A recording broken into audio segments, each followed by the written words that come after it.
And yes, indeed, it's the Matt Murphy Show minus Matt Murphy. And so far, it's the Matt Murphy Show minus Dez's computer and part of his voice. But it's going to be an awesome day. Hope you're having a good one already. And it's good to be back. I haven't been in a while, and I'm trusting that my voice is going to join us sometime today. So this has been, every once in a while, life is kind of like the scene in Armageddon where they're trying to land on the asteroid. You know what I mean? And one of the characters is talking about worst possible conditions. Yeah, worst possible conditions. Today, we're trying to land on the asteroid. So we will make this work because we are Americans. And American exceptionalism will always win out. Dez Dickerson with you. And it's been a while since I've been in, so I'm going to go ahead and kind of reintroduce myself. I always say sort of an MTV refugee, recovering rock star a long time ago, galaxy far, far away. But these days, founder and chairman of the Clear Thinker Party. What do I mean by that? What's a clear thinker? Well, a clear thinker is simply someone who focuses first and foremost on reality. That it's no longer red or blue. It's no longer right or left. It's no longer strictly right versus wrong. But we are in the age of reality versus unreality. So what we need to be are clear thinkers. Now, here's the thing. I avoid the label of conservative only because of this. Because other people with dishonest agendas use that as a pejorative. And they label you as something that you're not based upon their misuse of that word. So every clear thinker adheres to conservative principles. But not every self-identified conservative is necessarily a clear thinker. So we're clear thinkers, and we are here to separate the clear thinkers from the Kool-Aid drinkers today. And I know we got clear thinkers. I don't think there's a whole lot of Kool-Aid out there. So, there, like I said, it's been a while since I've been in the chair. A lot has kind of gone on, and every week there's a lot going on. It's just kind of the nature of the times we're in. But there's been a lot, really, in the last few weeks, in this last week. So I'm just going to kind of come in and do, the week or the last couple of weeks in review. And we're just going to take a look at some things. We're just going to unpack some things, and we're going to kind of see what insights we can glean. These things, everybody knows about these issues. Everybody knows about these stories because, we're people to whom these things matter.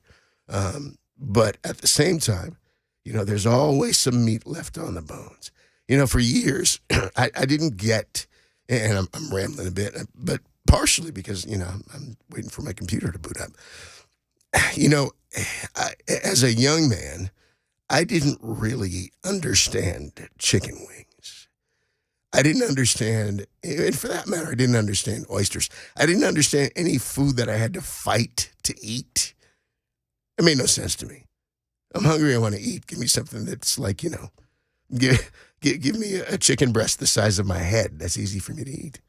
Chicken wings I didn't get because you had to fight to get. But now, I understand the nuances of maximization.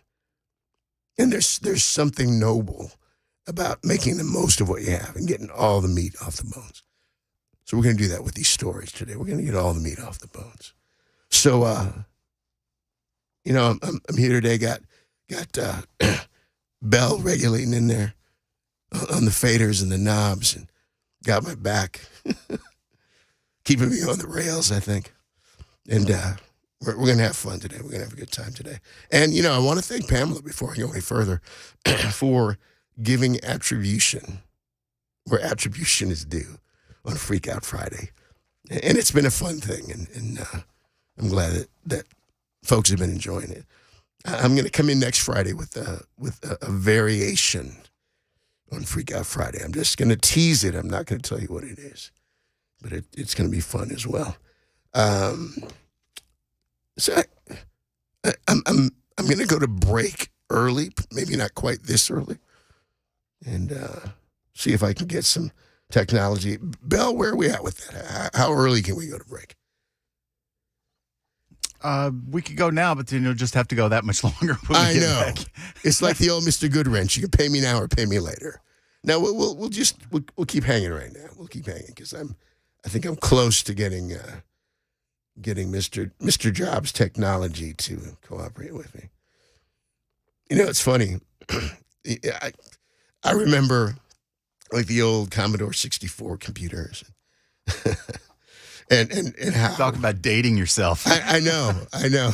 Well, I remember the abacus, but I remember, the whole idea of, wow, well, this computer is kind of slow. Maybe it could go faster. And you look at what we complain about now with respect to, man, this computer's not fast enough. Shoot, pull out the old Commodore 64 and let's talk about slow. Because, you could like go pour the foundation to a house and frame it and come back while things are loading. So, we've got it good. You can pour the foundation and then still close on the house by the time what you need is working. Exactly. And we thought those things were awesome. I mean, at the time, it was like, wow, this is like the Jetsons. This is amazing. So, I'm glad. I'm very glad that we have the tech that we have. And, I'm a diehard Apple guy. I actually have like 23 Mac computers. I've kept every one. And one day I'm going to start my own little mini museum, the museum of Macs gone by. So, I'm a devotee. Actually, one of those kind of strange, kind of almost semi-cultic people that just love Macintosh computers. But at any rate, Dez Dickerson, Super Talk 99.7 WTN. Looking forward to getting some things unpacked, getting some things booted up, getting some stories out here that we can kind of cut up and dice up and get some perspective on. So we'll be back in just a minute.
All right, 99.7, Super Talk, WTN. Computers, starting to slowly come around. Kind of like one of those parties you went to in high school. See, when I was in high school, we used to do this thing where, and I don't know why we would do it this way, but, somebody's family had some land like up in northern Minnesota, like 2 hours away from where we all lived. And, it was a combination. Some people drove, some people hitchhiked, some whatever. But there'd always be like these epic overnight, people passed out in the woods things. But my computer is kind of acting like it was at one of those parties right now. And it's amazing because, we all became productive and responsible citizens. But, in our teenage years, we just like to drive hundreds of miles and throw up on our shoes in the woods. I don't know what it is. It's a hormone. Good times. Good times. And where I grew up, that's actually the euphemism that people use. Hey, what'd you do last night? We went to such and such. And yeah, we had a good time. Well, that euphemism, had a good time, what that means translated is we threw up on our shoes. That's what that means. When you had a good time, it means you you drank until you vomited or whatever, which I don't know. What can I tell you? So, one of the things that has been prominent in the news and in conversation, and it comes up with folks, with friends and peers and whatever, is this is the week of the wrist slap. The Hunter Biden thing and in a different way, kind of the Adam Schiff thing. But, two long-awaited developments, the Hunter thing especially, they're what was it, like a 5-year investigation? You could have probably found Jimmy Hoffa in that amount of time with all the resources available. But that was something that, and I think a lot of people anticipated that, there'd just be this real, like, major, some kind of some kind of TV movie like slapdown. And, we were going to see Hunter perp walked and orange jumpsuit, leg irons, the whole bit. And then, on the other hand, you got folks whose expectations were that same as it ever was. They'll wait, they'll slow walk it, they'll try to time it so that they can kind of do something under the radar while something else is going on, zombie apocalypse, UFO invasion, something, and and then everything in between. But a lot of folks were waiting a long time, so the results are, to say the least, somewhat underwhelming. Because it's much less. It's not the night of the long knives, It's more like the night of the sporks. It just didn't quite live up to the billing. So, there are a lot of folks that are like, well, we didn't expect anything different, but we hoped. We hoped. Now, I would say that one of these outcomes, that the Adam Schiff thing, is in a way, it's more exciting than the other. And in fact, let's talk about that for a second. The whole Adam Schiff censure, not censor, but censure. Censure is kind of, we're going to give you a stern look. We're going to give you a stern talking to and send you to bed without your pudding. If you don't eat your meat, you can't have any pudding. You know what I mean? It's kind of like that. It's not even really a slap on the hand. I think a slap on the hand, at least there'd be a moment's sort of reaction to the sting of it. But yeah, this is just more. Well, I guess when you think about it, though, for a politician, not a statesman, but for a politician, embarrassment is probably the greatest sting of all. So you know what? I'm rethinking this. Maybe this is a good deal. Yeah, but if you want to look at how it's impacted him personally, he's using it to fundraise for his Senate campaign. And don't they always? I am so proud to have fought Trump, and this is a badge of honor. All right, you're a provable liar, but whatever you say.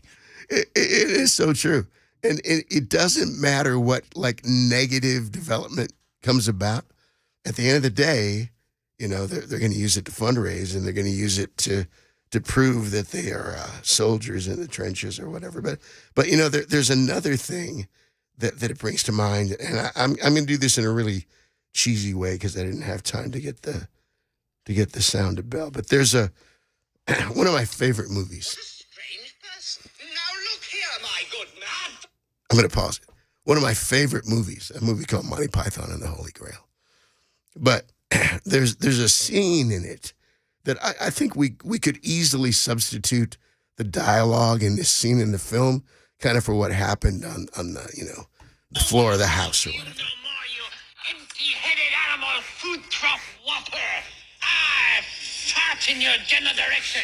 Your mother was a hamster and your father snake of elderberry. So that's censure right there. That's what it means to be censured. It's just kind of like the wacky Frenchman in the Holy Grail insulting your lineage, talking about hamsters and elderberries and all sorts of wacky things. That's censure. But to be clear, let's just get to the specific dictionary definition of censure. It's the public reprimanding of a public official for inappropriate conduct. Now, who determines what's inappropriate? Who can say? When the president is censured, it serves only as a condemnation. So it's a different thing when it's a president. Unlike impeachment, censure has no basis in the Constitution or in the rules of the Senate or the House of Representatives.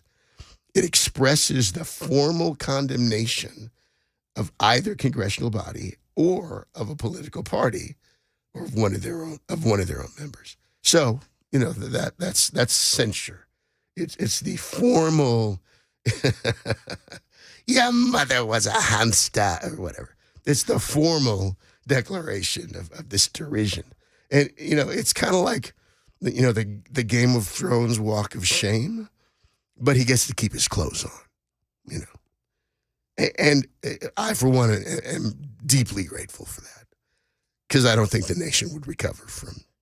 We couldn't unsee that, so I'm deeply grateful. So the one thing is that the original resolution, they introduced it a second time after a modification. The original resolution contained language that would have carried significantly more sting in the form of a $16 million fine, which, I don't know exactly, especially in light of the fact that censure structurally, foundationally, it's not supported in the Constitution in any way. I don't know how you can kind of come along and say, yeah, and another thing, give us $16 million. I don't know how you can support that. And to be sure, for that reason, that version of the resolution did not have the full support of the Republican caucus. Because as I understand it, there were about 20 members who just, for a variety of reasons, but a lot of them had to do with the procedural and the fact that, some thought it was unconstitutional. So, but let's just be real. Some, too, were afraid that, that's a little puppy that might grow up into a dog that comes and bites them one day. So, that little bit of self-interest is always in there as well. But it wasn't supported, so they took that out. And at that point, they were able to reach consensus on the censure. And poor Adam Schiff has been censured. And he's raising money off of it, which, that's what they do. That's what they do. So let's look at the Hunter Biden thing on the other hand. Because, the Schiff thing, there's some, some schadenfreude that we can get out of it, whatever. But there's no real lasting, negative impact on him. The Hunter Biden thing, people were expecting that there would be. There were people who expected that Hunter would end up in prison, in irons and in prison. So from the perspective, let's look at it, though, through a different lens. Let's look at it from the perspective, with respect to Hunter's, his shenanigans and Hunter's breaking of the law. The closest cultural analog to Hunter Biden that I can really think of is like a hip hop gangster. Hunter Biden, gangster. Think about it. I mean, you think about all the stuff that emerged in terms of, the video and the pics and all of that stuff. Obviously, he's acting out, but he's emulating. Yeah, but I got to be honest with you, Dez. I don't ever recall Dre or Cube going, my daddy's going to get mad at you if you don't pay me some money. Exactly. He had now Suge Knight would just take you out on the balcony of a hotel, hold you by the ankle over Sunset Boulevard, and suddenly he owns Ice Ice Baby. Exactly, and say, "Give me your publishing." So Hunter just went about it differently.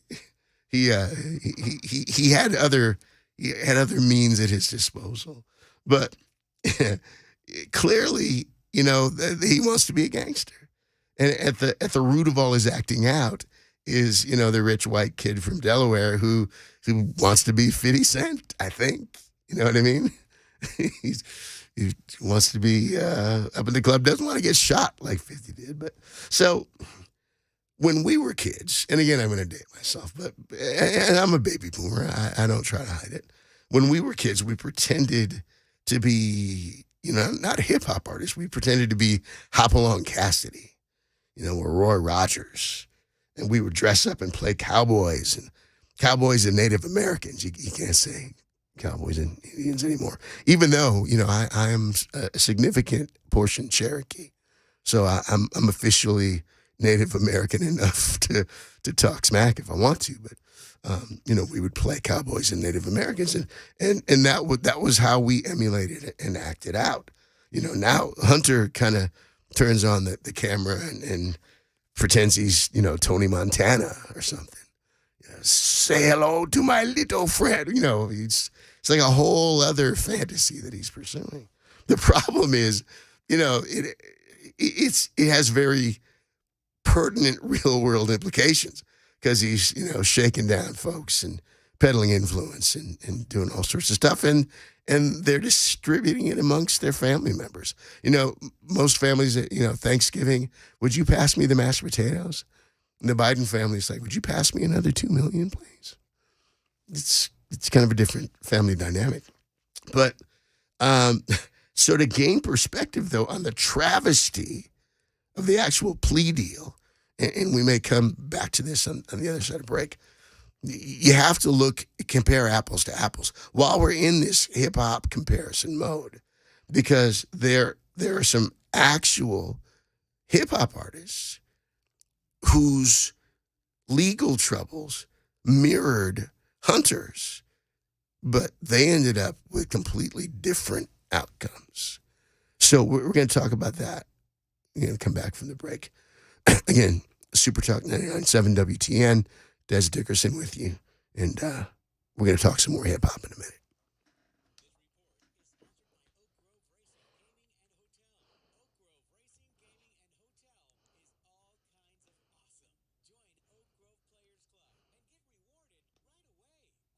If you have a 401k at work, chances are you've seen something called a target date fund. Now, the idea behind a target date fund is if you're going to retire in a specific year, let's say 2030, all you do is put all your money in that fund and you don't even have to think about it. Set it and forget it is the idea.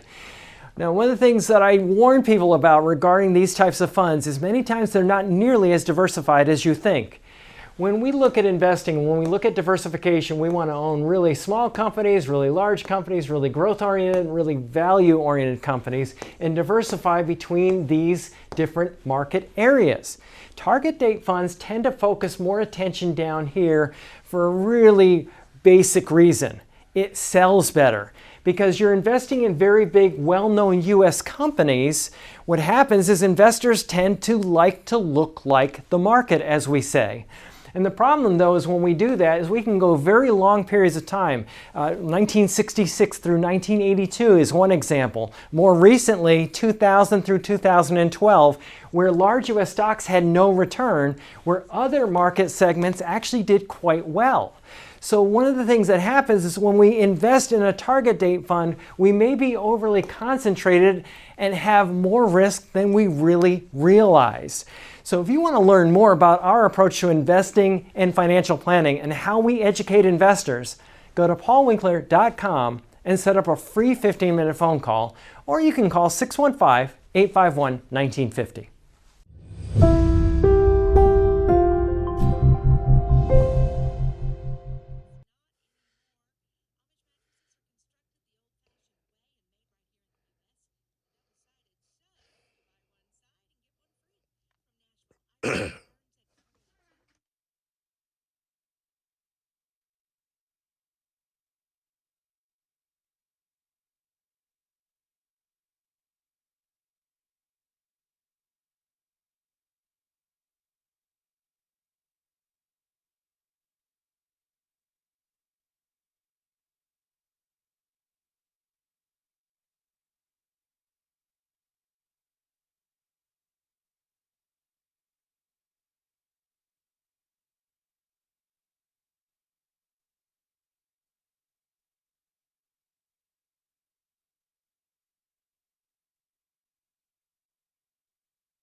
All right. Super Talk 997 WTN. Dez Dickerson with you, and my voice is slowly rejoining, which is good. And Matt Murphy. Now I heard I was listening on the way in, because we have to bring our passports because we have a long drive in to get to the station. But I heard that Matt is like in Alabama playing golf, so that's all right. A couple of weeks ago I was in Mississippi playing golf, which this time of year playing golf in Mississippi, it has to be for a good cause, because some garlic butter. Put some garlic butter on me, and serve me with a little garnish. We'll be all right. So anyway, we're talking about the Hunter Biden wrist slap, and making the comparison, comparing apples to apples. Since Hunter, obviously he's a wannabe gangster. So let's compare Hunter's situation, though, with some actual gangsters. They got popped.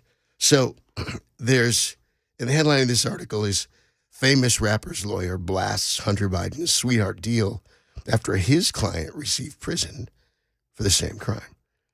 Now, I have to say, a little quick disclaimer. By no means am I the hip-hop aficionado of all aficionados.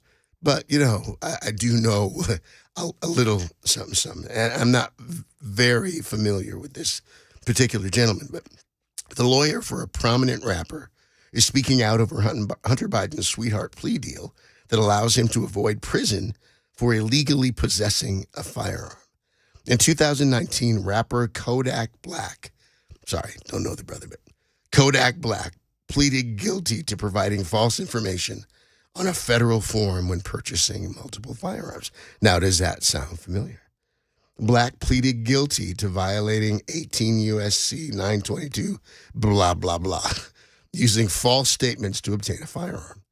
Biden was charged with violating 18 U.S.C. 922, almost the identical statute. The latter statute says that anyone who knowingly violates several subsections of 18 U.S.C. can be imprisoned for up to 10 years. So, thus, in the eyes of the law, both Kodak Black and Hunter Biden committed the same crime. See, Hunter's got his gangster nexus, but the difference is in the outcomes. They both provided false information on federal forms to acquire firearms, despite being legally disqualified from making those purchases. Yet, Black was sentenced to nearly 4 years in federal prison for his crime. Biden, on the other hand, was given pretrial diversion, the whole thing's a diversion, and the opportunity to expunge the charge from his record after 24 months. Now, I've also read, and I'm still trying to confirm this, that his particular violation does not even qualify for pretrial diversion. That's something that I'm trying to verify. Because if that's the case, then it's even crazier. So the attorney for Kodak Black called out the glaring disparity, obviously saying there's no such thing as not getting jail time on a gun charge, any kind of gun charge. He said in an interview with Fox News. And in fact, a federal crime is a federal crime. You know, whether it's, the whole college admissions scandal, whatever the deal is, a federal crime is supposed to be a federal crime. And federal crimes are supposed to be very serious crimes. And that's why you look at prison sentences. So, again, it brings up the specter of the proof of two different tiers of justice. Now, there's something interesting also that is mentioned in this article. And I actually somehow, I missed this entirely. I didn't know this was the case. But rapper Lil Wayne, who's a little bit more prominent, similarly faced significant prison time. Now, I knew he had some gun charges and faced prison time up to 10 years after he pleaded guilty to illegally possessing a firearm. But he never spent any time in prison, and this was the part I didn't know, that President Trump pardoned Lil Wayne. See, I missed that. And probably because, the media didn't really talk about it, kind of buried it, because that should have been worth, another 15, 20% vote in the community right there, just because he sprung Lil Wayne. But the point to be made is this, that Biden was given a sweetheart deal, and he's never going to serve a day in prison.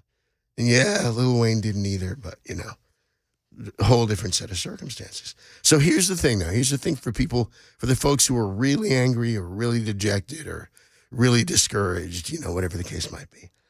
Understand that a judge still has to approve this plea deal. It's not a done deal.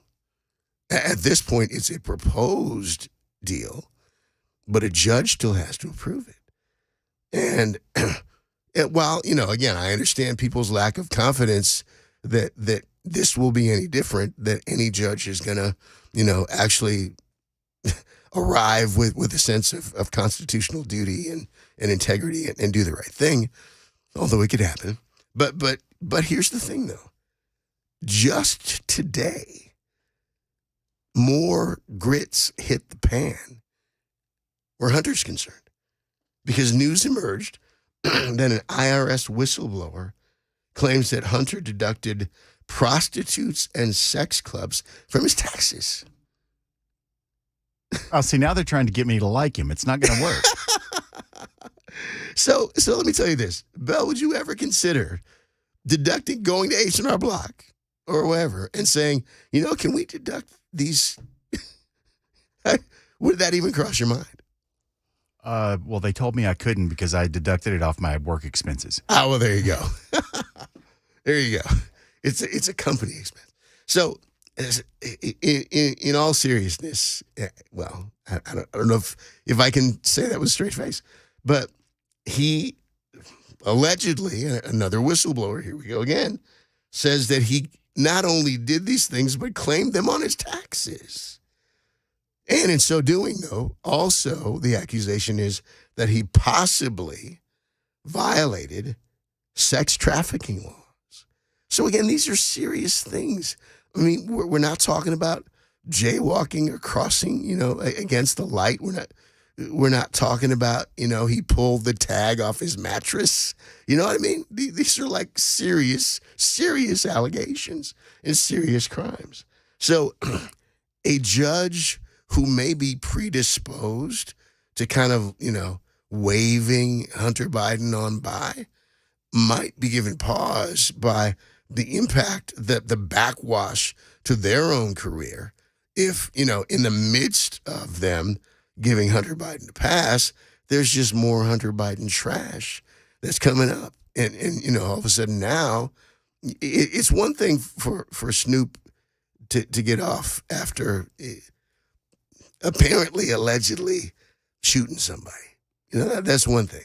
But it would be another thing if they found out that he was like the Green River Killer or something. You can only go so far in kind of letting people off. So we'll see. We'll see what happens. But again, a judge has to approve the Hunter Biden plea deal. It's not a done deal yet. And there's still plenty of time for Hunter to mess up. So who knows? The upper deck of the two-tiered system may just collapse yet. I don't know. We'll see.